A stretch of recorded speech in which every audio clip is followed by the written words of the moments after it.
दोस्तों, अगर रसूलुल्लाह सल्लल्लाहु अलैहि वसल्लम के वक्त में किसी ने मर्दों में सबसे पहले इस्लाम कबूल किया था तो वो हज़रत अबू बकर सिद्दीक़ रज़ी अल्लाह ताला अन्हु ने किया था।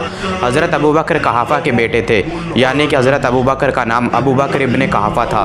हज़रत अबू बकर रसूलुल्लाह सल्लल्लाहु अलैहि वसल्लम के एक अजीम दोस्त, एक अजीम सहाबी और हर एक कदम पर साथ देने वाले बहुत करीबी दोस्त थे।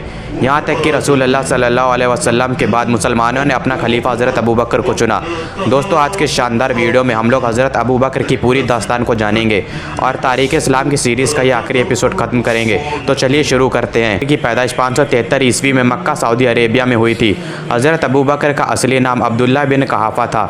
हज़रत अबू बकर की बेटी हज़रत आयशा रज़ी अल्लाह ताला अन्हा का निकाह हमारे प्यारे नबी रसूलुल्लाह सल्लल्लाहु अलैहि वसल्लम के साथ हुआ था। यहाँ तक हज़रत अबू बकर उन चुनिंदा सहाबियों में से थे जिन्हें रसूलुल्लाह सल्लल्लाहु अलैहि वसल्लम ने दुनिया में ही जन्नत की बशारत दे दी थी।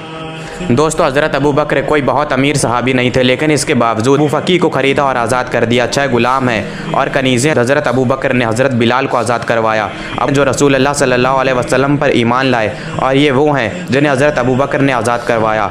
और इसके बाद हज़रत अबू बकर के पास इतने दिनार नहीं बचे थे और जब हिजरत का वक्त आया तो जो भी दौलत थी वो हज़रत अबू बकर रसूलुल्लाह सल्लल्लाहु अलैहि वसल्लम के पास ले गए और घर में कुछ भी नहीं बचा।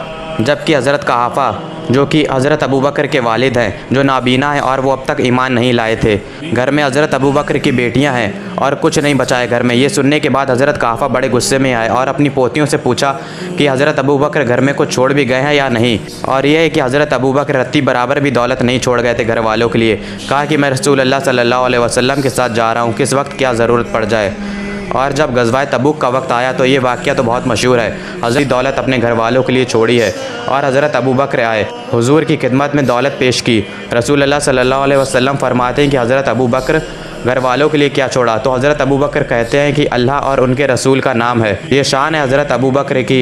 एक और वाक़या है, जब रसूलुल्लाह सल्लल्लाहु अलैहि वसल्लम ने इस दुनिया से पर्दा कर लिया तो मदीने के आसपास के लोग दीन इस्लाम से फिर गए। ऐसे में सहाबाओं की राय थी कि हज़रत उसामा के लश्कर को बुला लिया जाए, जिसे रसूलुल्लाह सल्लल्लाहु अलैहि वसल्लम ने कैसर और रोम के मुकाबले रवाना किया था। हज़रत अबू बकर ने फरमाया कि मैं उस लश्कर को बिल्कुल भी वापस नहीं बुलाऊँगा जिसे रसूलुल्लाह ने रवाना किया हो, चाहे मुझे कितनी भी आजमाइशों का सामना क्यों ना करना पड़े। और इस फैसले से मदीने में हो रही साजिशों ने अपना दम तोड़ दिया।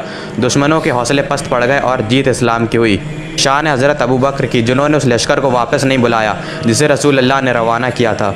दोस्तों, हज़रत अबू बकर को रसूलुल्लाह ने सिद्दीक़ के लक़ब से नवाजा था, जिसका मतलब है सच्चाई पर चलने वाला। हज़रत अबू बकर ने उन लोगों के खिलाफ भी जंग लड़ी जो खुद को नबी बताते थे और इस जंग का नाम रिद्दा था।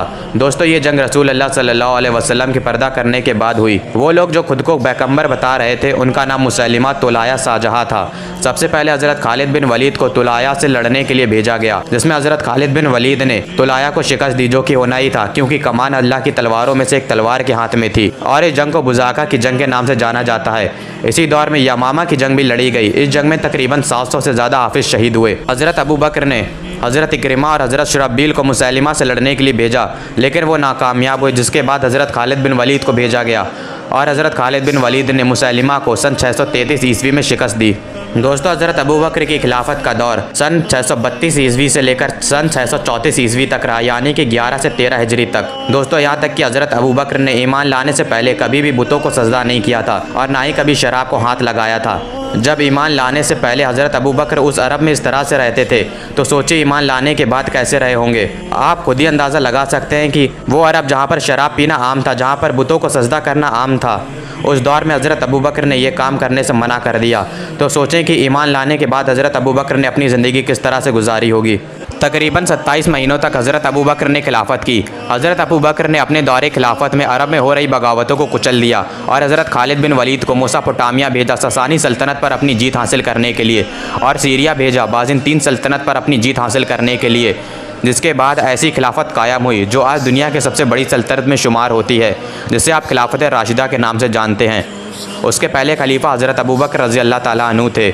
हज़रत अबू बकर ने सन 634 ईस्वी को मदीने में इस दुनिया से अलविदा कह दिया और हज़रत अबू बकर की कब्र मुबारक मस्जिद नबवी में हमारे नबी के पास मौजूद है। और दोस्तों, इसी के साथ हमारी तारीख़ इस्लाम की सीरीज़ का ये चौथा और आखिरी एपिसोड भी ख़त्म होता है। उम्मीद है मुझे कि आप लोगों को पसंद आया। हज़रत उमर फरमाते हैं कि इत्तेफाक से उस वक्त मेरे पास काफ़ी सारी दौलत मौजूद थी।